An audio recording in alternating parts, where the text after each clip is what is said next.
High, welcome back to another mini blog.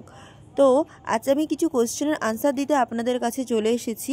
তো আপনাদের মধ্যে অনেকেই আমাকে প্রশ্ন করেছিলেন যে আমি জবা গাছের জন্য কী সার প্রয়োগ করি। তো ডিপেন্ড করছে গাছটা কতটা পুরনো।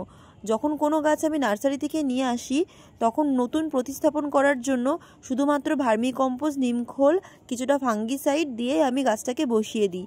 এবার দেখতে হবে যে গাছে আমাদের কী রোগ সেই বুঝে তার প্রতিরোধ করতে হবে। যেমন ধরুন গাছে কখনো মিলিবাগ হচ্ছে বা এফিডসের আক্রমণ হচ্ছে, তো সেই অনুযায়ী আমি কি সার প্রয়োগ করছি। এছাড়া ধরুন গাছের পাতা কুঁকড়ে যাচ্ছে বা গাছের পাতা সবুজ হয়ে যাচ্ছে, তখন আমরা কী সার প্রয়োগ করছি। তো ডিফারেন্ট রোগের জন্য ডিফারেন্ট আমরা সার প্রয়োগ করে থাকি।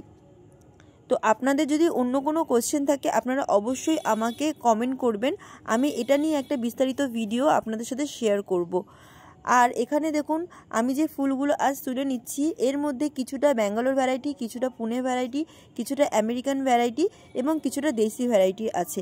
তো আমাকে প্রশ্ন করেছিলেন যে আমি এই গাছগুলো কী প্রাইসে কিনেছি। তো দেখুন, যেহেতু এটা অনেক পুরনো গাছ তাই আমি পার্টিকুলার প্রাইস আপনাদেরকে বলতে পারবো না, তবে আমাদের এখানটাতে 30 টাকা থেকে 150 টাকা পর্যন্ত জবা গাছ পাওয়া যায়। ডিপেন্ড করছে কী ভ্যারাইটির জবা গাছ আপনি কিনছেন। যেমন দেশি ভ্যারাইটি জবাগুলো কখনো 30 টাকা বা কখনো 50 টাকা নিয়ে নেয়।